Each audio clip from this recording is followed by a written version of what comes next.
अब क्या है असली बीज, क्या है नकली बीज, इसको समझना पड़ेगा। नाम ही असली बीज है और नाम ही नकली बीज है, और दोनों बीज मार्केट में चल रहे हैं। अब तुमने परख करनी है कि मेरे पास कौन सा वाला बीज है, असली या नकली। बस इतना ही करना है और कुछ नहीं करना।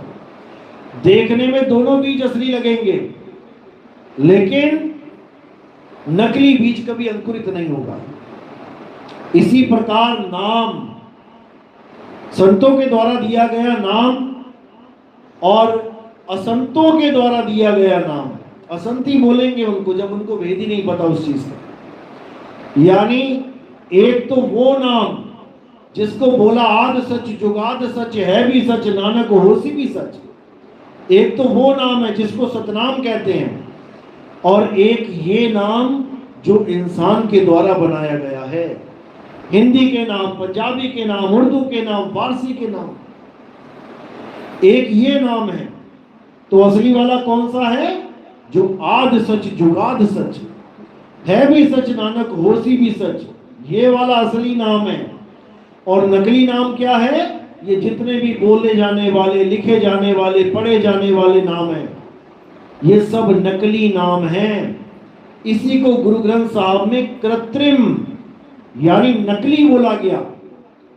कृत्रिम नाम कथे तेरे जीपा, सत्य नाम तेरा परापुर बला। यानी नकली नाम जीभ से बोले जाने वाले नाम है। जितने मर्जी बना लो, तुम बनाने बैठ जाओ कॉपी पेन लेके, हजारों नाम लिख डालो उसके गुणों के आधार पे, कितने ही नाम बना लो, ये सब नकली हैं। और जो असली नाम है, जो सच्चा नाम है, जिसके द्वारा मुक्ति होगी, वो बोलने लिखने पढ़ने का विषय ही नहीं है। वो नाम कोई 52 अक्षरी नाम है ही नहीं, जिसके लिए साहिब ने बोला 52 अक्षर जीव आधारा, आदि अक्षर जीभ्या से न्यारा, वाही को सत सिमरण कहिए, सिमर सिमर नर उतरो पारम। कि 52 अक्षर जीव आधारा, 52 अक्षर कैसे पैदा होते हैं? इस जीभ के द्वारा, कंठ के द्वारा, होठों के द्वारा, गले के द्वारा। और आदि अक्षर जीभ्या से न्यारा, वो न्यारा है। वाही को सत सिमरण कहिए, वही सच्चा सिमरण है, वही सच्चा बीज है जो अंकुरित होगा, फल उगेगा और तुम्हें अंत में अम्बुआ खाने को मिलेगा। और ये सब नकली, ये बबूल हैं, शुरू में भी कड़वे हैं और अंत में भी कांटे ही मिलेंगे। तो कहते करता था तब क्यों रहा और अब कर क्यों पछताए, बोए पेड़ बबूल के अम्बुआ कहां से पाए। सारी उम्र नकली नाम जपता रह गया, अब असली नाम कहां से मिले। इसी को समझाने के लिए कबीर साहब ने कोई कसर नहीं छोड़ी, बहुत समझाया, बहुत, लेकिन ये मूर्ख जीव समझ नहीं पाया। आदि नाम हम भात सुनाया और मूर्ख जीव समझ नहीं पाया। भात भात के कबीर साहब ने ग्रंथों के ग्रंथ बोल डाले। कहते जितनी गंगा में रेत है उतने शब्द बोल दिए मैंने।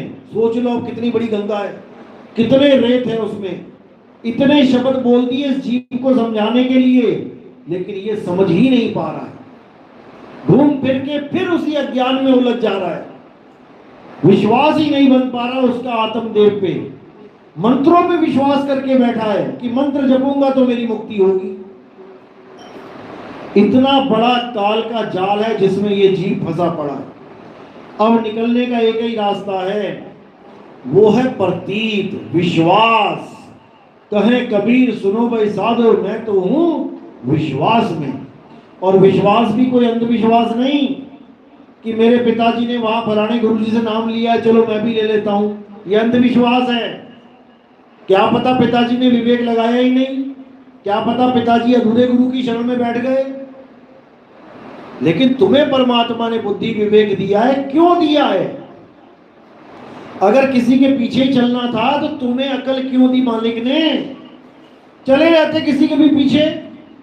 लेकिन तुम्हें तुम्हें तुम्हारी अकल, विवेक, बुद्धि सब कुछ प्रदान किया है ताकि तुम सत्य असत्य का निबेड़ा कर सको। सत्य असत्य का करे निबेड़ा, और कहे कबीर सो हंस है मेरा। मेरा हंस वही है जो सत्य का असत्य का निबेड़ा करके रख दे कि क्या सच है क्या झूठ है, और झूठ को बिना सोचे बिना लाज के त्याग दे। फिर लोक लाज में ना पड़े कि अरे इतने साल से मैं पिताजी के साथ उस गुरु के पास जाता था, अब अगर मैं इस गुरु को छोड़ दूंगा तो लोग क्या कहेंगे। लोग क्या कहेंगे वो बात की बात है, तुम्हारा बनेगा क्या पहले ये विचार करो। कुत्ता बिल्ली बकरा हाथी घोड़ा बन गए तो कोई लोग नहीं आएंगे तुम्हें बचाने। बकरा बन के कसाई की दुकान पे खड़े मिलोगे, गर्दन कटने की तैयारी होगी, कोई बचाने नहीं आएगा।